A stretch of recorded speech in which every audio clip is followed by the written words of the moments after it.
There is a joke that floats around that one day BYJU might even acquire CBSE. And trust me guys, that's not a joke. And I'll explain you why. Hi everyone, welcome to today's video. So let me start today's video by sharing a quotation with you. And the quotation goes something like this. That people generally do not make good decisions. People generally do not make good decisions. They make convenient decisions. Now such an important, fascinating concept. So let me break it down and help you visualize it. For example, let's say that you are a bachelor living in a PG. The good decision to make is that you should be eating home cooked food. You should go buy vegetables, clean it up, chop it up, cook the food and eat it. That's the good decision. But what do you end up doing? You end up ordering food because it is convenient. Now this is a simple business concept around which a lot of businesses are built, and there is nothing wrong with it. But when that starts happening in the Indian education space, you should start getting worried, where people are being sold convenience, not intellect. What does that lead to? It leads to intellectual bankruptcy, and that is where my problem with BYJU starts. Now before I kickstart this video, a few important key disclaimers. Number one, this video is likely to get banned. So please press the like button and share it with your friends so that it reaches out to as many people as it possibly can before it gets banned. Second point is that Mohak Mangal did a video on BYJUs very recently on his channel. I will link that video in my description box. Go check it out. It's a fabulous video. He has talked about the FOMO marketing done by BYJUs. I'm not going to cover that angle because he has substantially covered that. What I'm going to do on this video is that I'm going to give you a business case and business analysis of BYJUs, how it will become big, what will it do when it becomes big, and why is it that you should get worried. Also a big shout out to our sponsors Cuckoo FM for this video. Not a mass market model, very affordable price. I have curated my list of books that you can read on Cuckoo FM to develop your knowledge, and it comes with a very nominal cost. They are also running a 50% discount, so you can avail that. Alright, so let me start the business analysis of BYJUs, and let me first and foremost talk about the growth of the edtech sector in India and to what scale can it grow.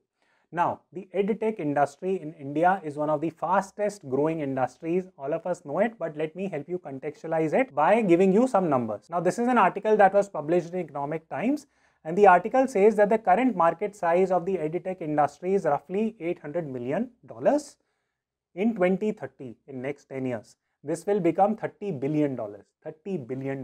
There are very few industries that are growing at such a rapid pace, and edtech is one of the most lucrative industries in India right now. This is one of the reasons why BYJU has been raising so much money. Recently, there was a company called as IIFL, which sold its holding on CAMS, which is one of the monopoly stocks in India, and it rather invested that money in BYJUs. Why? Because this industry is growing at such a massive pace, such a massive scale, and it is literally going to obliterate every single thing that comes in its way. Now, just the scale of the industry, which will touch $30 billion by 2030, does not capture the entire depth of the market. In education market, what happens is that there are more cross-selling opportunities. So let me help you understand this by giving you an example of Pidilite. Now, Pidilite is a company that makes Fevicol, right? And now it is operating in probably adhesive market, and for a long time Pidilite operated in adhesive market, and it had a monopoly in that particular adhesive market. It became really profitable. It churned out a lot of profits from adhesive market. It picked up that money and became a waterproofing company, so to say. Then it launched a bunch of other different solutions around waterproofing, and it's gaining market share in it. But from making a switch from adhesive to waterproofing, it was a big switch for something like Pidilite to do, and it required a lot of effort. But in the education space, for example, if BYJUs wants to go and start school, do you think that it would be difficult for them? The answer is absolutely no, because they already have so much contacts, connect, so much database of students. Now tomorrow if they decide that they want to start a BYJU university, would they have any difficulty doing that? The answer is absolutely no. They can easily do that as well. So essentially in this model where BYJUs is expanding to literally everything, if you send your kid in BYJUs pre-nursery school, he will probably get a PhD from BYJUs University, and then he or she might get a job in BYJUs only, and his entire life will be designed around BYJUs. Let me know in the comments if you agree with that analogy. So the point is that the education industry is such that if you create a monopoly in it, it becomes very easy for that monopoly to capture all the value pockets within that education industry, and that is precisely what BYJU is doing. in terms of its overall business strategy. So let me take you through some financials of BYJU's as of year 2019 and 2020 both. And here is some financial data that will help you understand the scale of BYJU. So from 2019 to 2020, BYJU has literally 2x its operating profits, has 2x its revenues. Its total expenses have also increased, but right now, please just be focused on the revenue part. This is a very important point which I'll help you understand more, right? So this is the first key point that I want you to notice, that it literally grew by around 83% in just a matter of 1 year. This is the first key critical point. Number 2, look at the BYJU's expense breakdown. Now, if you take a look between 2019 expenses and 2020 expenses, there are a couple of interesting things that you will note.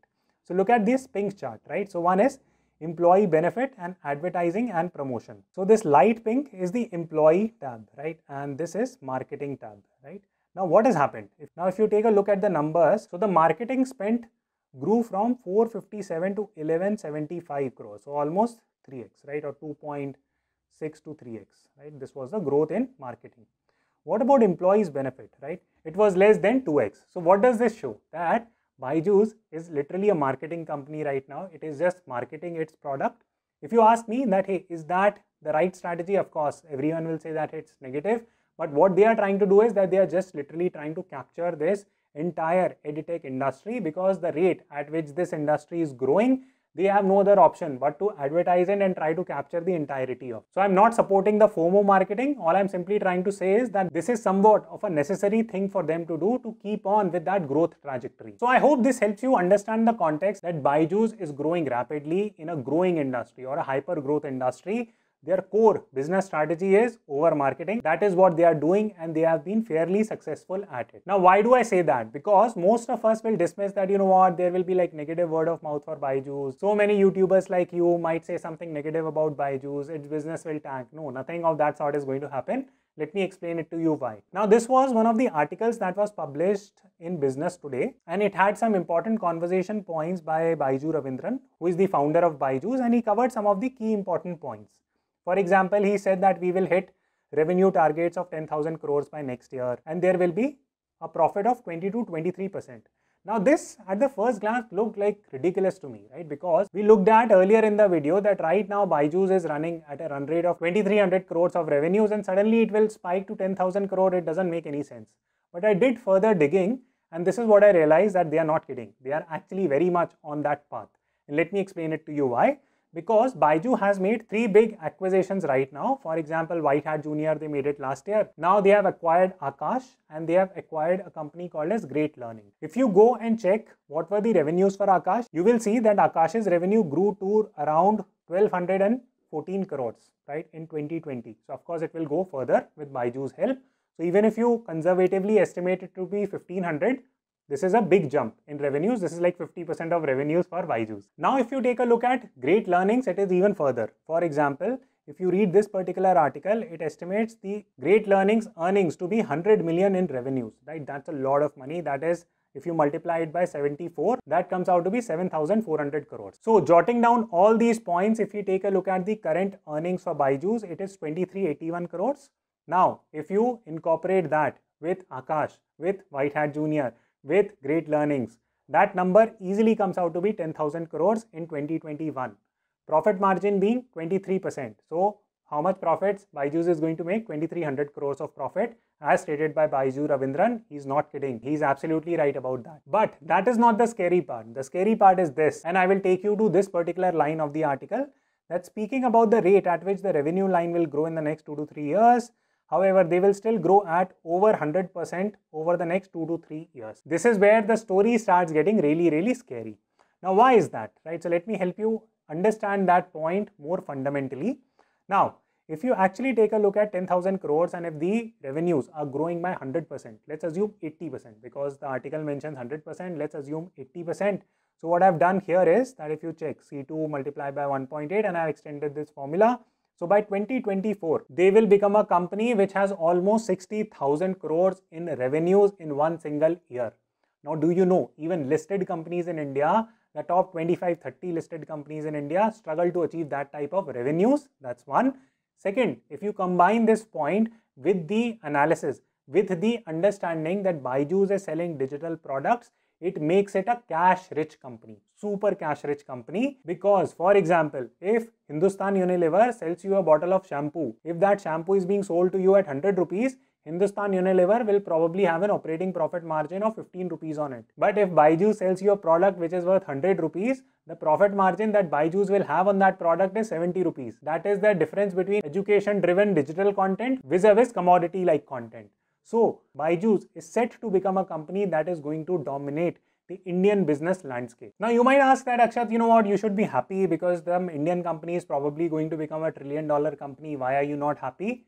So I'll tell you 4 reasons why I'm not happy with this and why this should scare you also. 1. BYJU's is set to expand across different verticals. They are already doing it. They started out as an edtech company, acquired physical infrastructure with Akash, got into great learnings, which is a completely different sphere of upskilling professionals and all that bunch of things.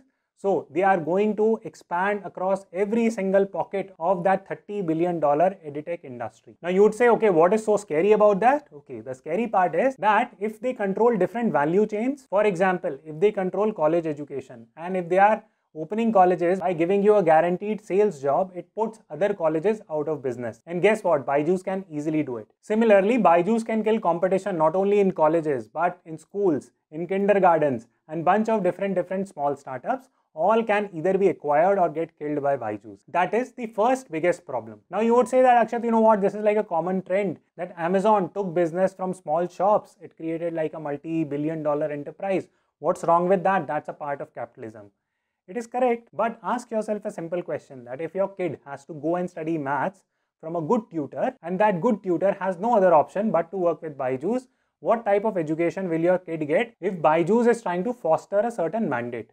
So either that particular good teacher has to contour to what BYJU wants it to do, or he or she will probably be out of a job. And guess what? That particular person will not even find a job elsewhere. So that is the problem with monopoly in education. It is not as simple as buying a random sabun from any shop. If the education is monopolized in a country, it makes the country bankrupt. That is my thought process. That is how I see the business of education evolving. Now, the second key problem that BYJU's has is that it literally kills the competition or it goes and acquires it. For example, White Hat Junior, did you ever hear them doing random marketing, or did you hear about Chota Chintu, Chota Pintu and bunch of different things and making random claims?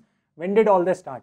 It started when BYJU's actually acquired them. And this has been going on with a bunch of startups because when you have very deep pockets, you can literally go and buy good education value creating businesses. There is a joke that floats around that one day BYJU might even acquire CBSE. And trust me guys, that's not a joke. And I'll explain you why. Technically, they might not buy CBSE, but they can definitely influence regulators and policymakers. And this is how. For example, if you make the syllabus of schools really tough, what options will kids have? They will have no other option but to seek additional help. Let me explain that by giving you the example of GMAT. Now, GMAT is one such exam where the content of the exam is not too difficult. You can study it on your own. There are a bunch of people like me who have studied for GMAT on their own and have aced the exam. So what gave us the confidence to study for GMAT on our own? It was very simple that I studied a couple of books. I realized that, you know what, this exam is not super tough. But if I would have gotten the feeling that this exam is like IIT JEE and I need to take coaching for it, guess what? I would take coaching. And where will I take coaching from? BYJU's. Why? Because that is the biggest beneficiary of all this entire ecosystem of making the syllabus tougher or increasing the difficulty level of any of the exams for which it is preparing students. So don't discount the fact that a multi-billion-dollar company would struggle to make such regulatory changes. They can do it. They can do it with a snap of a finger. Now, fourth and final point has to do with consumer psychology, or what BYJU is doing is that it is reshaping consumer psychology, which points me to the start of the video where I said that people make convenient decisions, people do not make good decisions. Why is that? Because making good decisions require time, it requires a lot of research, it requires a lot of effort. But making split-second convenient decisions is very easy. With the work environment getting so hectic for parents that parents do not have a lot of time for their kids, the entire Indian edtech space is getting divided into branded versus unbranded. And the sales agent that will call you will give you the exact same pitch. You have a choice. either send your kid to a branded institute or go and research about an unbranded institute. Now you tell me which one would you pick. So this narrative gets easier and easier to sell as the company gets bigger and bigger. So the bottom line is this, that as the Indian education sector becomes more and more organized, the common janta will become more and more intellectually poor and intellectually bankrupt. If you agree with their views, press the like button, share it with your friends. Most likely this video will be taken down, so do support it when you can. Thank you so much for watching, and I will see you the next time.